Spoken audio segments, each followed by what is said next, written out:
Unfortunately, depending on what I do, depends on what screen I can see. So welcome to our first Transfer Tuesday involving STEM majors. Today, we're going to talk about transferring to earn your engineering, computer science, or IT degree. And Transfer Tuesdays have been brought to CCBC students by CCBC Academic Advisement, the Office of Transfer and Degree Acceleration, and our CCBC Pathways faculty. And today I will be your host.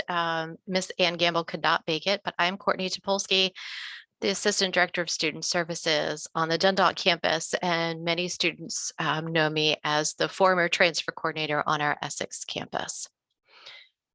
So the setup today, I'm going to go through and introduce our guests, and then I have 4 questions that I'm going to ask each guest to answer. And then we do have breakout rooms so that you can, students can take a moment and talk to the person or persons from different universities that they might have some specific questions for. So our panelists today, from Morgan State University's Mitchell School of Engineering, we have Dr. James Hunter, Associate Professor of Civil Engineering, and Dr. Monica Poindexter, Assistant Dean of Student Success. From UMBC's College of Engineering and IT, we have Dina Glazer, Senior Lecturer for Information Systems, and Krista Wallace, Assistant Director for Pre-Transfer Advising within the College of Engineering and IT. And then from the University of Maryland, College Park, Clark School of Engineering, we have Shannon, who I apologize if I mispronounce your name, Buenaflor.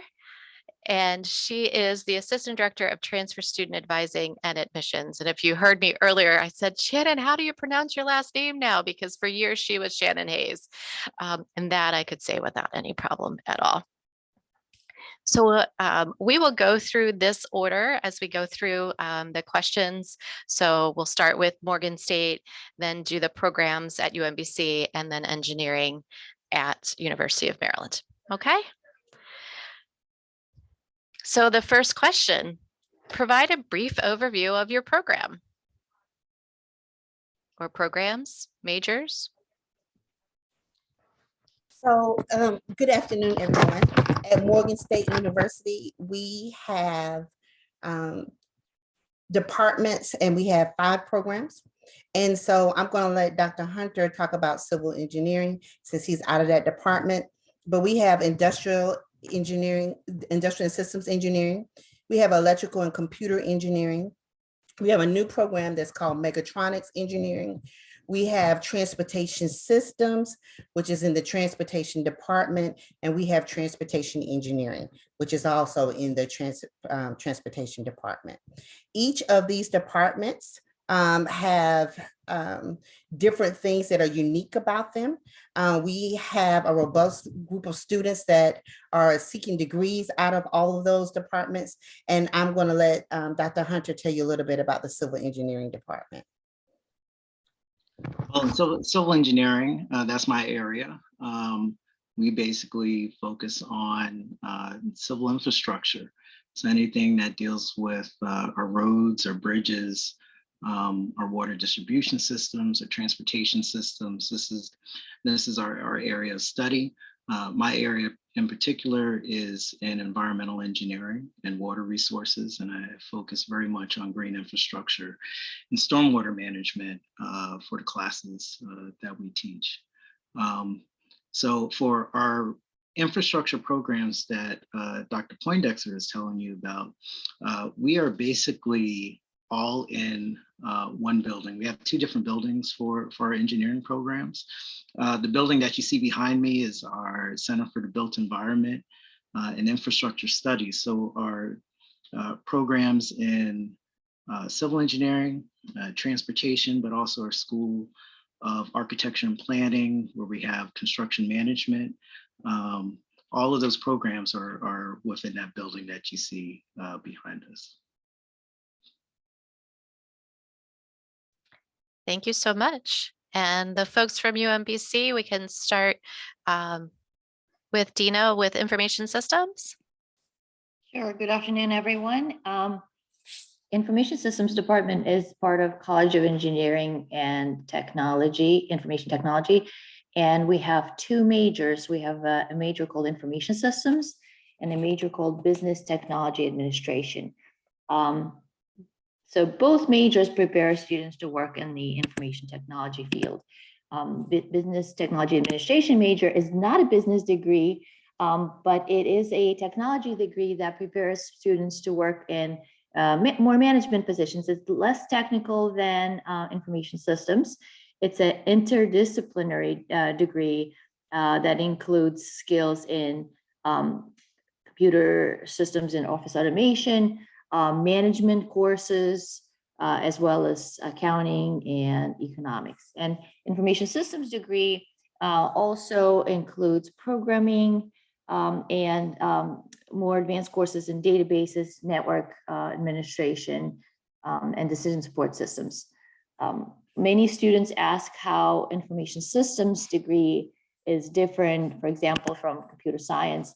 While computer science sometimes looks at the inner workings of computers and hardware and software, information systems kind of looks at the whole system, which includes data, information, technology, and people. We call it human side of computing. For both degrees that we offer, we also have accelerated programs that combine BS and MS and allow you to complete your master's degree one semester sooner. Thank you. And Krista, if you want to talk about the other programs in the College of Engineering and IT at UMBC. Sure. So the other programs that we have in our college are chemical engineering, computer engineering, mechanical engineering, and computer science. So computer science, again, is kind of closely related to information systems, but definitely a step farther in terms of the program being a little bit more technical in nature. Computer engineering is going to be our combination of computer science and electrical engineering. And then chemical engineering, there's a few tracks for that program, actually. So there's a biotech track for chemical engineering, as well as an environmental track. Most of our programs do have a track, with the exception of mechanical engineering. And those tracks really just allow you to focus your degree a little bit more. There'll be upper level electives that you'll get to choose once you've gotten through a few of your 300 level classes. You'll have a faculty advisor who would also be like a great resource to talk through that process with. But again, lots of different programs available at UMBC. Great, thank you. And Shannon, all of the engineering at UMD. Sure. Hi. So at the University of Maryland, we offer 11 majors in the field of engineering. 9 of those majors are available at the University of Maryland College Park campus. So that's our main location. Those majors include aerospace engineering, bioengineering, chemical engineering, civil engineering, electrical and computer engineering, which are 2 separate degrees. We have fire protection engineering, material science, and mechanical engineering. In addition to the programs we offer at UMD, we also have 2 degree programs at Shady Grove. So Shady Grove is a campus located in Montgomery County. And there we have a degree in embedded systems and Internet of Things, as well as biocomputational engineering. And so that was a lot, and it can be hard to remember everything. So I'm just going to put a link in the chat quickly with a list of all of our degree programs. This is also a link to our academic plans. So if you were curious to know what courses are required for each of these degrees, this would be a great resource. And I'm also always happy to go over the different plans that we have as well. Great, thank you. We're so lucky in the state of Maryland to have such a wide variety of programs within an hour of CCBC that students can really do almost any type of engineering, computer science, or information systems, and they don't have to leave the Baltimore metropolitan area to get a very good, high quality education. So the next question for you all is, do you offer internships or cooperative education experiences for your programs? We'll go in the same order just to keep things smooth. Thanks. So we actually have an office. It's called the SWEP office. It's the Student Work Experience Program office that is dedicated to assisting students find internships while they are matriculating through our programs at Morgan State University. We have several partnerships with different companies as well as government agencies.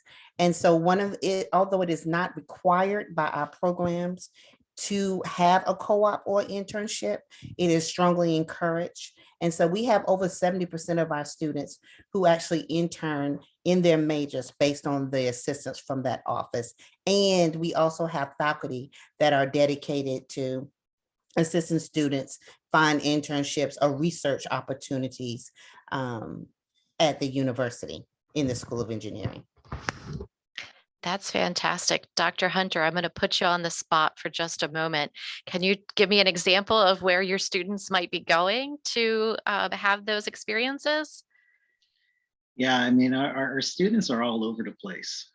So a number of our students go nationwide for research undergraduate experiences at various universities. We've had some students go do summer studies and research at MIT. And then also at UC Berkeley, where we have one of our alums who runs a earthquake laboratory. Like I said, our students are all over the place. Dr. Poindexter and I were just talking to a student last week who's working at Boeing and going out to Seattle. So, you know, a lot of our students are placed locally, but we really pride ourselves on being able to send our students nationally and sometimes internationally, particularly with some of the experiences we have in civil engineering with the Army Corps of Engineers. That's fantastic. I think it just helps our students to hear kind of not just that there's a center that they can go to, but like then where do people end up going? It just makes it a little bit more realistic. Dina, same question. Sure. We also have a center called Career Center, which helps students find internships and jobs. And for information systems and BTA students, majority of them do internships multiple times, even though it's not required as part of their degree. But they can do an internship, paid or unpaid. Most likely it'll be a paid internship. And they also are able to get academic credit through the department in the form of the internship course, anywhere from 1 to 3 credits repeatable twice. So many students fill their upper level elective requirements doing the internship and gaining experience. And we have students going to a variety of places as well. We're lucky in our area to be surrounded by both federal and state agencies, as well as large companies. So we have students going to Morgan Stanley, T. Rowe Price, Booz Allen, Maryland Department of Transportation, you name it, small companies, startups, and various careers as well. So we definitely encourage internships. Great, thank you so much. And Krista. Everything obviously that Dina said. And so again, internships or co-ops are not required for any of our programs, though we do highly recommend them. So about 82% of our students are involved in applied learning experiences at UMBC. So whether that's an internship or undergraduate research. So we do, again, encourage students to participate in any of those experiences in preparation for entering the professional realm there.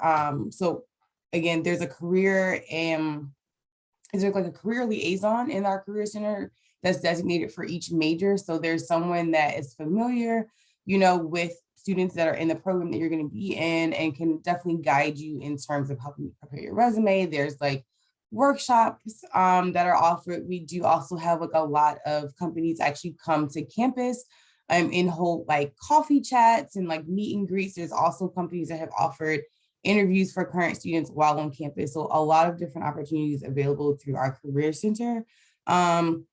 And we like to promote things, you know, again, you know, through the college, but our career center is definitely an awesome resource that students can take advantage of while at UMBC. Great, thank you so much. And Shannon for UMD. Yeah, so I have very similar things to share. We have an engineering career services office, very similarly dedicated to supporting our engineering students and identifying jobs, co-ops, and internships. 78% of our students do participate in a co-op or an internship during their undergraduate time at Maryland, though it is not required for any of our undergraduate majors. It is entirely optional. We bring a lot of employers to campus, and we host not only large scale career fairs, but a lot of smaller boutique fairs that are specific for individual majors. So students can have a little bit more of an intimate connection with employers and they don't feel so overwhelmed with the large career fairs. The employers that have been mentioned are all true for Maryland as well.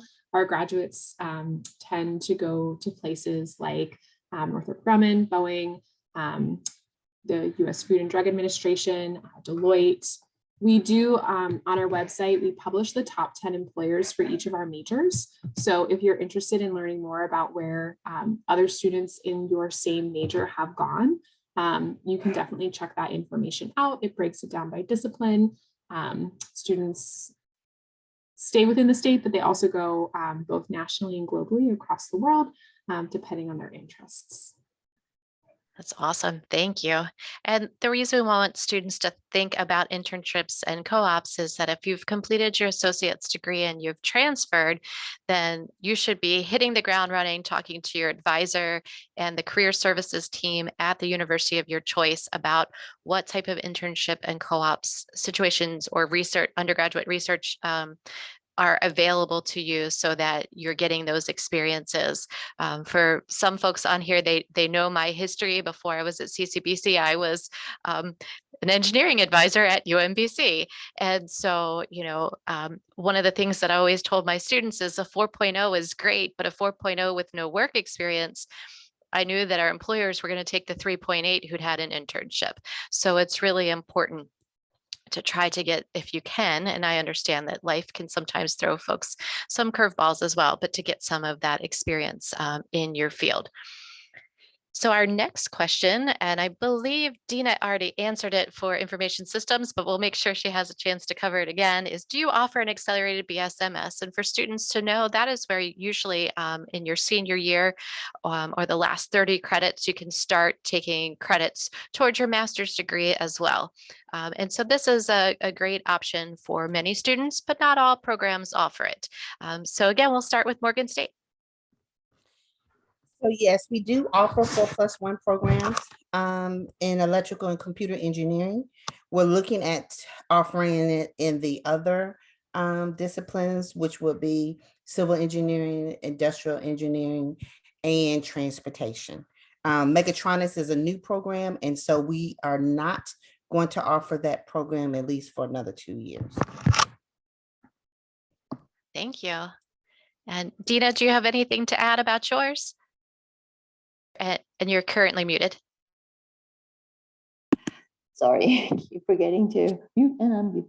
I'm added a link in the chat that lists all of our accelerated programs. We offer 4 different options. What all of them have in common is that students are able to complete up to 9 credits that double count for both their undergraduate degree and get them a head start on their master's at undergraduate tuition rates, as well as allowing them to complete their master's in 1.5 years instead of 2 years. And again, 4 different options are offered, 1 for the BTA students and 3 for IS students. One of them is completely online and the other are in person. So put a link in the chat.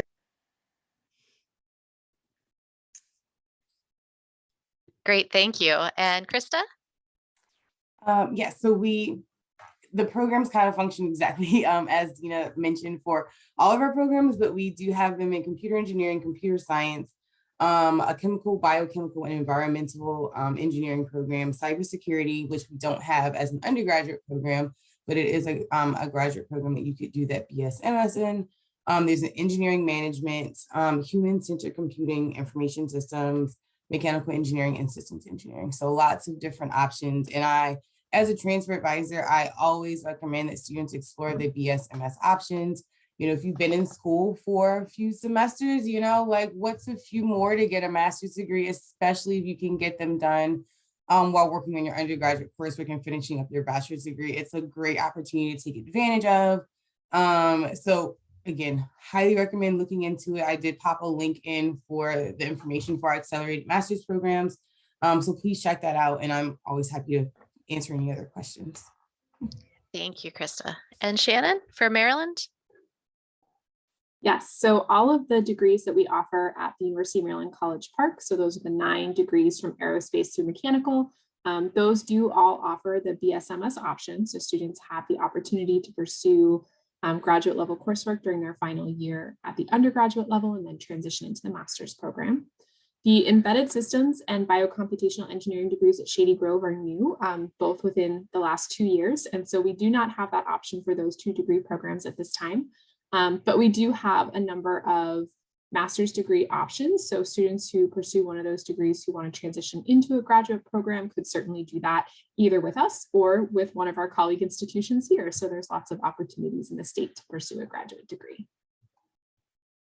That's awesome. Thank you so much. And the final formal question before we go out into our breakout rooms.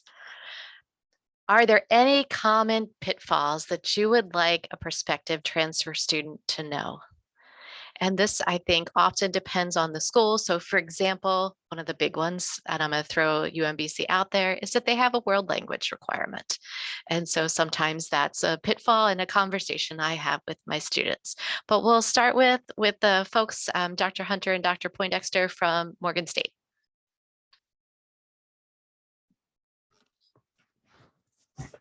So is this question pertaining to applying to Morgan? I think it's to be ready to transfer. So the only pitfall that I would see is that a lot of students, when they transfer to Morgan, don't complete the transfer orientation process. And so they'll contact the departments and have not completed the application process in order to be accepted to Morgan first. The School of Engineering does not have a separate application process from the university.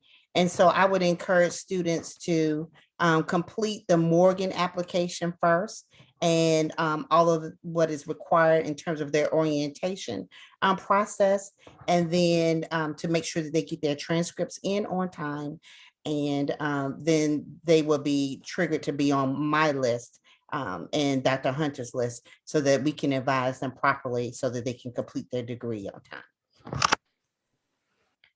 Dr. Hunter, any additional advice you would give to a prospective civil engineering student? Yeah, the biggest thing is to talk to your advisor, right? Early and often. The professors in our program are typically the ones serving as the advisors for the students. So it's very important, particularly if you're coming in, because we have a large population that is already there and well acclimated into the university and culture of the university. So it's very important for those transfer students to get in, talk to the advisors. And the other thing I would advise those students to do is to look at the different student activities that are available.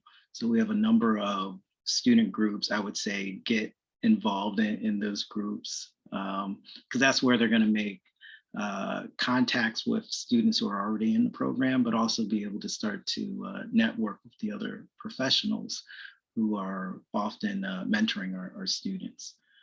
So that would be my main advice. Great, thank you. And UMBC Information Systems, Dina? Yeah, so for the most part, students get great advice from their transfer coordinator at a community college and come prepared. One of the biggest, I think, transitions is that after completing most of their major general requirements or the initial programming and calculus courses, then they jump into the 300 level IS courses that are part of the gateway. And that sometimes can be a tough transition. So again, as Dr. Hunter said, talk to your advisor and also be familiar and take advantage of all of the wonderful resources we have at UMBC. We have Academic Success Center that includes options for tutoring, and tutoring is not always for when you're failing. Tutoring could be very helpful at the beginning of the semester just to make sure you're staying on track. Get involved with other students on campus, with activities on campus, make friends, study groups. It could be daunting coming to a different school, learning where classes are, the map of the campus, and taking upper level courses at the same time. So make sure that you know what the resources are available to you and take advantage of them. Thank you. And Krista. So in general, so for our college, there are not admissions requirements for the specific programs. However, there are gateway policies as well as a repeat policy that is important to note. So in general, there's a max of 2 attempts for any course you need to pursue your degree, or a course that's required to progress in your degree. So that's mainly looking at major courses, math and science courses. So again, anything that you need for your degree is to move forward in your degree. So that repeat policy is going to apply. So if you are interested in UMBC, just please be aware of those program requirements. Something else that can just to put out there, math courses are pretty important for engineering programs. So you want to be strong in your math courses. Starting those courses at your community college is going to be the most helpful. So that way, when you get to UMBC, you can kind of hit the ground running. I have heard from many students that I've talked with about the differences in the class sizes and kind of how teachers, the instruction is different. So that's just one thing to be aware of. It's going to be a big transition. However, we have things built in place that are helpful for you right before you get to UMBC. So there's a summer program that I've run and will be running for the second time this coming fall, summer semester, in preparation for the fall semester. So it's a chance for incoming transfer students to meet each other, talk with faculty in your intended discipline, perhaps even talk to someone outside of your discipline if you have a remote interest in engineering. But then also, again, I get acclimated to the campus. It's UMBC is a huge campus, but it is beautiful. So we'll have some events, on campus that help you to get to know campus.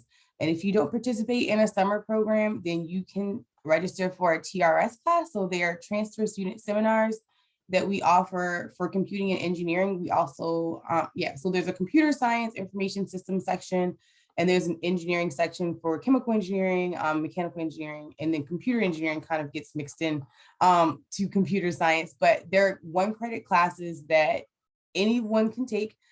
They are only for transfer students. And so they're an awesome chance to get connected to the university. They're a unique course just in that they're about 50% academic coursework. So that you're taught by, faculty members who are helping you to prepare for your classes.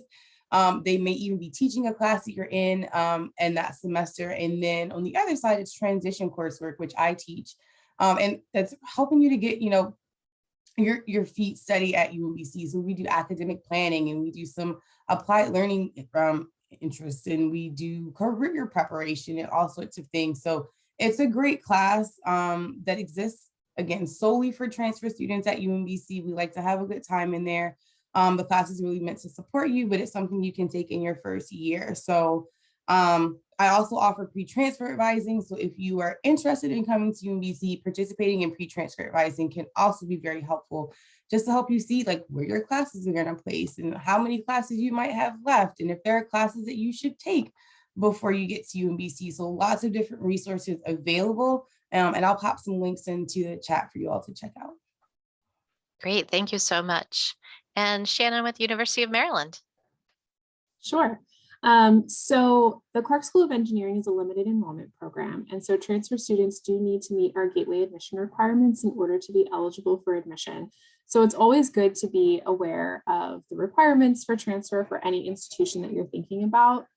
We do have a checklist that we have on our website, and this checklist is really step-by-step tips for how to navigate the transfer process to the University of Maryland. So I just put the link for that in the chat. If I had to say the 2 biggest pitfalls when it comes to the transfer process to Maryland, really involves the application process itself. So we have both an early action and a regular deadline at the University of Maryland. And to be perfectly honest, you should just disregard the regular deadline altogether. Students really should apply by the early action deadline. So I highly encourage you to plan ahead, talk to an advisor. I am always available to meet with students, and I'm always happy to meet with students to talk about the transfer process. So that's one big one. The other one that I notice is that during the application process, sometimes students forget to send their transcript along with their application, and that is critical when you're applying to the University of Maryland. We need to have all transcripts on file by the early action deadline in order to review your application. So I just encourage students to be detail oriented, make a checklist, check everything off as you're going along, and don't hesitate to reach out to an advisor, because an advisor can absolutely support you during the process. Thank you so much. This was such a wealth of really great information. And so what I'd like to do with question and answers, I see that we have a handful of students who are here, is to actually open up our breakout rooms, and they should be labeled by school and program, and you can go ahead and put yourself into your breakout room. And students, you can join the representatives from the school and the program that you're interested in. And I'll give you like 10 minutes, 15 minutes to have the conversation, and then we'll join back together and wrap up for today. And if you're not familiar with how to do that, if you go down to the bottom of your screen, it says breakout rooms, and then you can select one and join it. If you're not sure as a student how to do that and you'd like some help, just unmute yourself, let me know where to send you, and I can do that.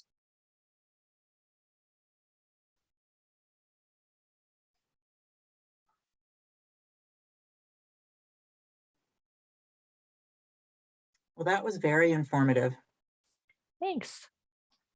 I took some notes, mainly with contact people. You know, if I have a student who needs help, it's great to have a person we can Yeah. contact. Janelle, would you like help move into a specific room?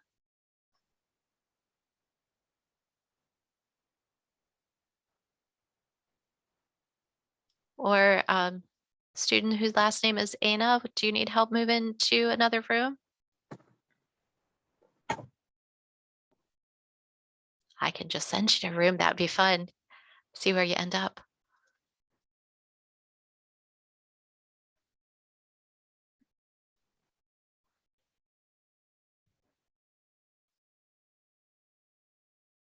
Yeah, the Shannon from Maryland has been a great contact for a number of years. Okay, I recognized her maiden name. okay.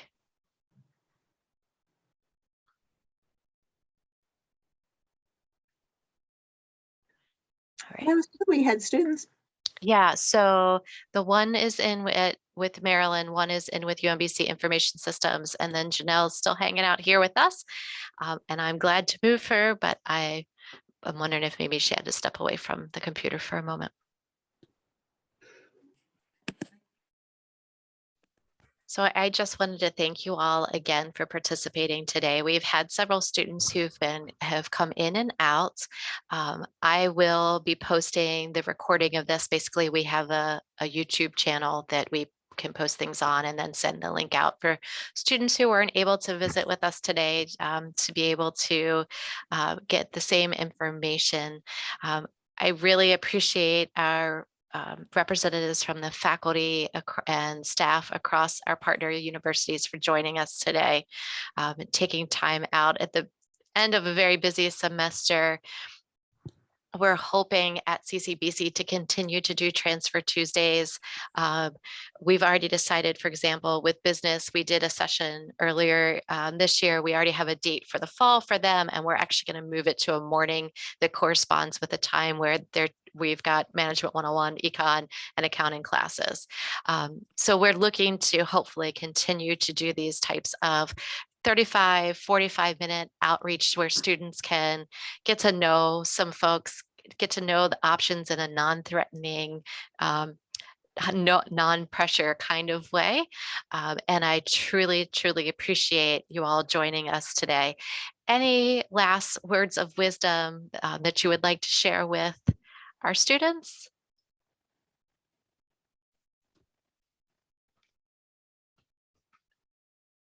If no, that's okay. Keep working hard, and all of the universities that you see are great institutions. So keep working hard and reach out to everybody in terms of any questions you may have. And I'm sure everybody's probably happy to answer those for you. Right. Absolutely. you. I was just gonna echo, if you have a question about a program or a requirement, reach out. There's someone at these universities that is willing to help you. Hopefully there's someone with a job that's specifically there, to help you with this transition, but we all exist for you as transfer students and really to help you make this transition. So do your research. That's something that's definitely going to be on you. So do your research to make sure that you can get into the program, that you have the grades in the classes, but then also, again, connect with the folks at the university you're interested in. And then once you get there, get connected, get out of your bubble, talk to people. It can be hard. It's a big transition. It's often, whether it's, virtual or in person, all the things. But it's important to get out of your bubble, talk to people. You never know in terms of networking, who might have an opportunity or recommendation for you. So get out there. Again, if you have questions about UMBC, I'm always happy to meet with students. And good luck. Thank you so much, Krista. Any other last parting words? I'll just did echo, put please our- reach out to us. Oh, sorry, go ahead. Go ahead. I was just gonna say, please reach out. We're here, happy to answer any questions. So I just want to reiterate what my colleagues shared. Definitely be in touch and let us know if you're interested. And I did put the email to reach out to us at Morgan State if you have any questions, and we have enjoyed this, and thank you so much. Thank you so very much. I totally appreciate all of your assistance. For the students, again, there are many emails in the chat. You can also reach out to me at CCBC. My email's in the chat as well. And it was at the beginning of the presentation. And I would be glad to connect you with any of the fine folks who are with us today, or even Dr. Rosenthal with the honors program. So thank you so very much, and I wish you all a wonderful day. Thank you. Have a great day. Thanks.